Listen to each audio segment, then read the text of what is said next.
I could even, you know, go back and erase everything, or if I go back again and use the morph target brush, I can go brush. Oh wait, it's terrible buzz noise in the street, sorry.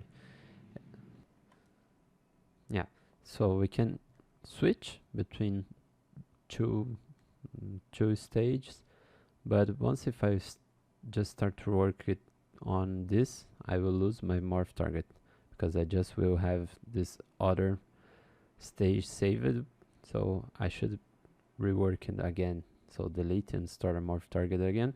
But also what I can do is, once I'm here, my other morph target will be this stage, right? So I keep with this one, and then I choose morph target brush, morph brush, right?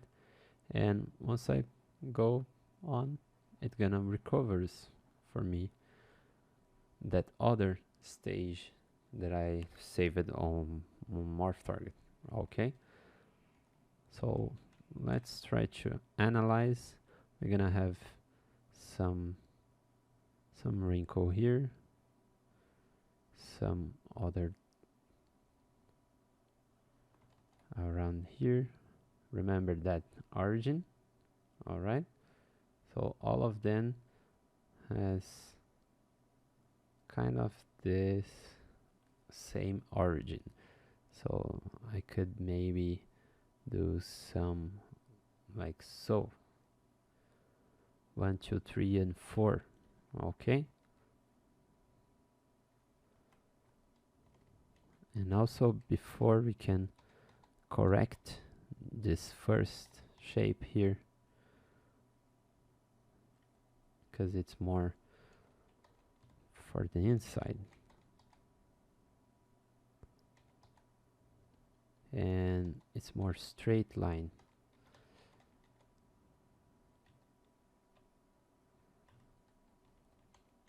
Just like that. Already correcting some shapes that I'm able to see into this viewing angle. And there it is. Let's just make some marks. Good.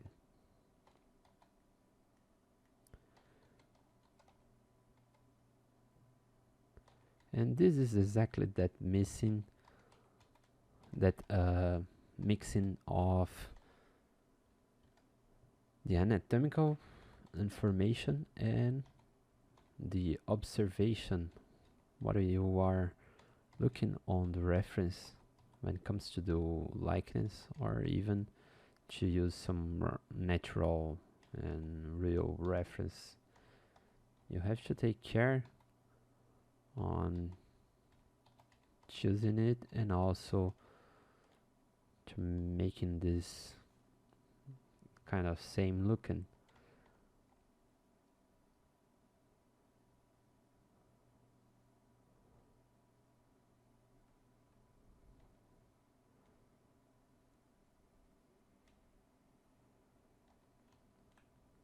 Alright, everything just blocked.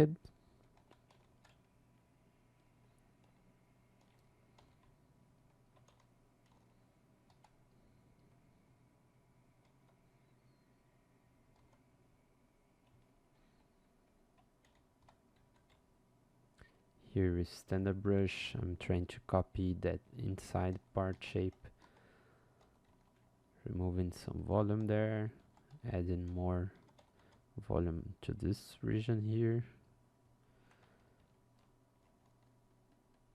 removing more volume there, trying to copy these gestures, these contours, making it more variations, adding that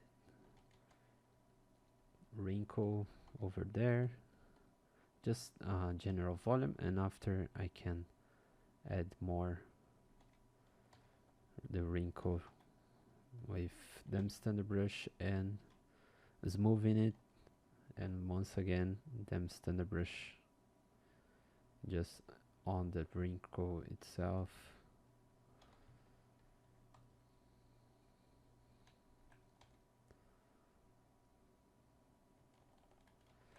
I'm afraid I'm doing it wrong because it kind of mix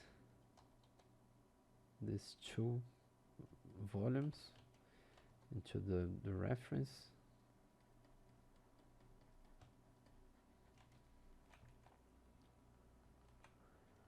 Let's check in other angle.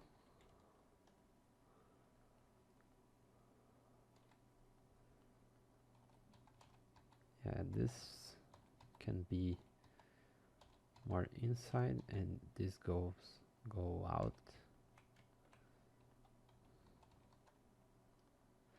I think I could maybe have one more subdivision, so let me undo and show you two. Subdivide it one more time. 3 million and a half, no, 3 million and 100,000 active points.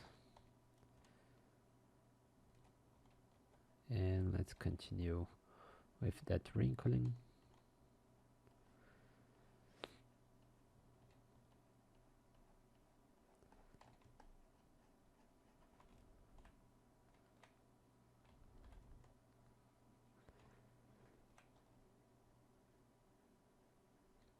I think this we can correct the shape direction to that.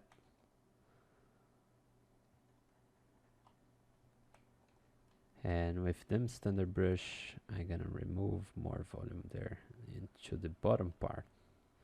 So notice what I'm doing all the time.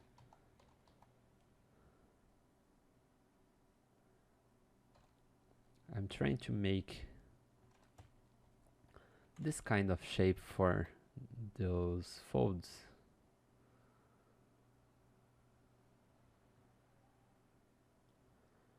Alright, so this is very important, this shape. All the skin folds should look maybe like that, and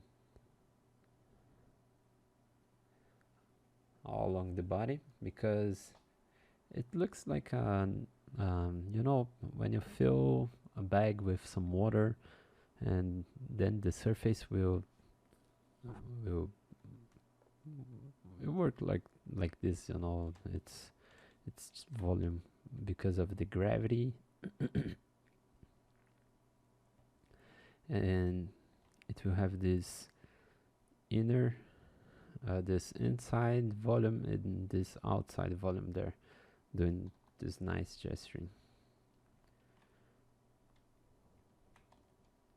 So I look from the bottom and I push the wrinkle to the inside, like doing that. And after with standard brush, I can add more volume around that region there.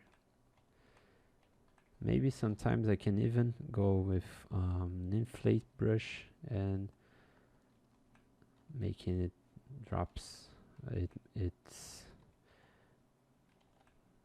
more like so.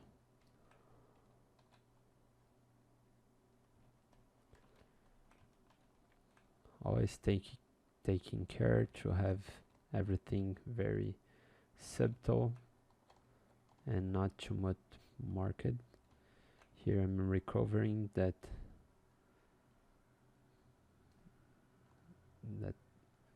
side with volume for the ears. Maybe this is way too much inclined.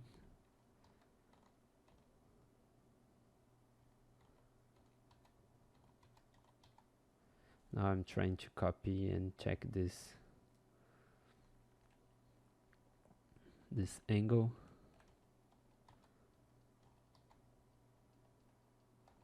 Yeah, this is more like this direction, so I'm pulling there, and I think I could have maybe this volume going from that inner part of tragus. I'm pushing the volume with the dim standard brush, and now let me bring it more this region, because all the folds should have like a straight volume. Look, this I think it could kind of mix and merge with the tragus shape, and then all this region goes inside the anti-tragus. Then we can recover some anti-tragus shape.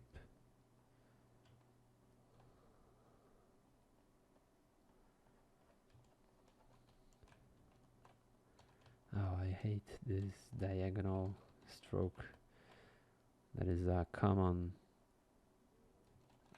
bug in ZBrush. Good. And let's continue with the copy. Maybe some clay build-up brush to note how this wrinkle starts over this part.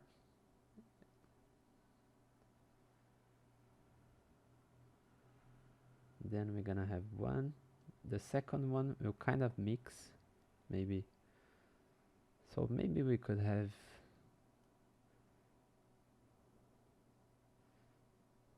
I think one more wrinkle here, separating it, and maybe this wrinkle should go over this part. I mean, I think it would be better like that.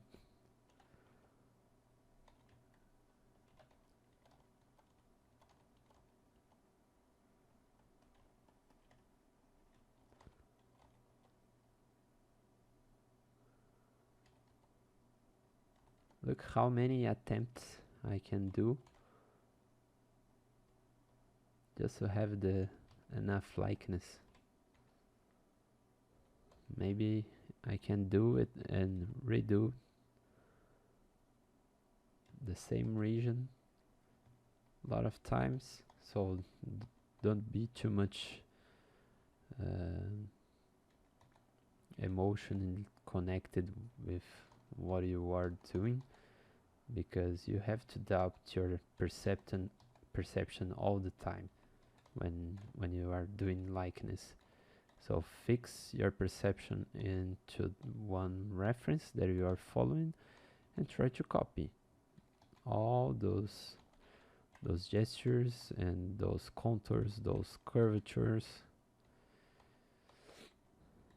and everything starts to make sense. Makes more sense when, but you have to go through the reference very slow, you know, one part at a time.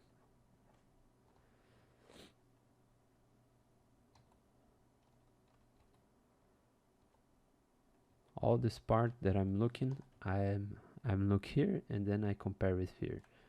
So I look here, and oh, there is a volume like this, and then another volume like that, and another one over here, and another one that is supposed to be the anti-tragus.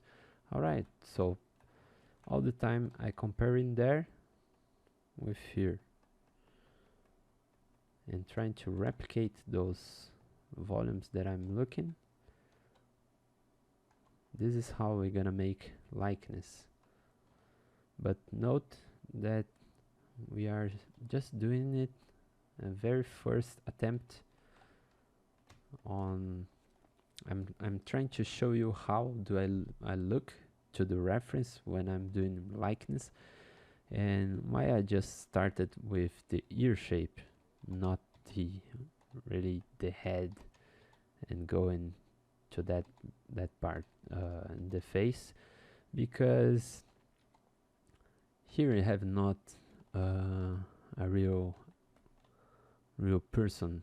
Is just selected and cropped region that don't have the eyes and everything, that all because the when we look through a face, our recognition systems will start to pops out in our attention, and maybe some of the time we're gonna be with a lot of having some perception mistakes, because we are trying to look some real person and we are not looking at that with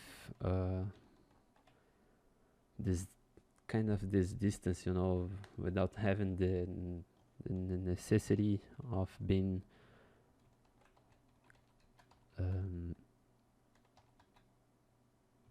so alive. Could I maybe say like this? We are not trying to seek life in too much in this region.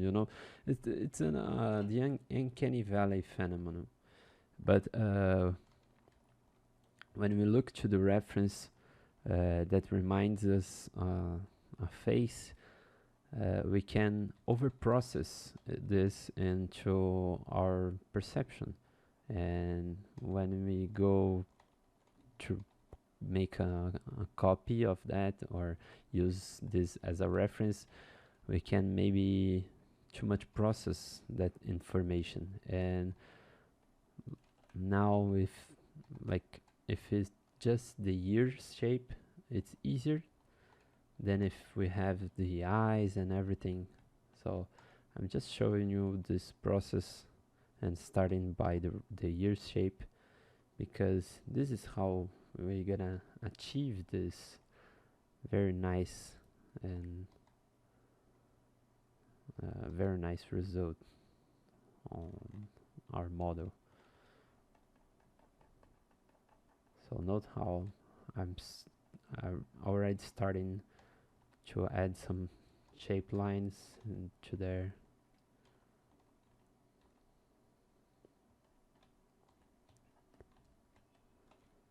Yeah, I think it's a good starting point for the ears shape.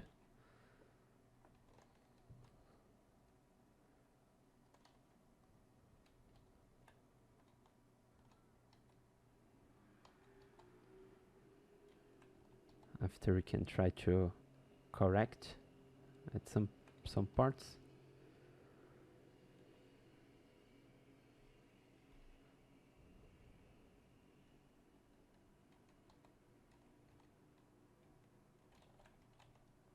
Here with standard brush.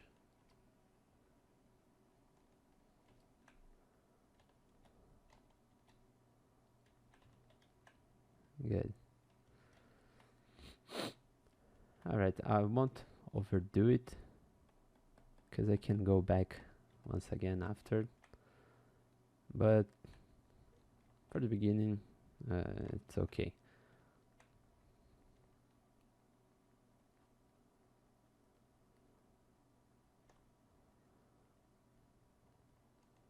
Maybe what I could do is try to add just a little bit of this information that I'm looking there,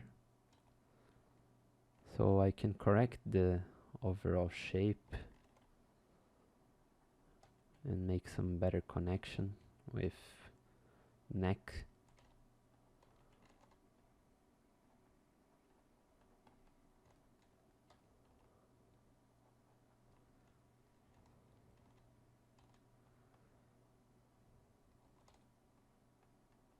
Here I'm trying to remove some shape with the standard brush, And yeah, I think that's it for the instant.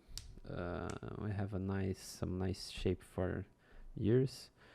Looking here, I could maybe, oh my god, yeah.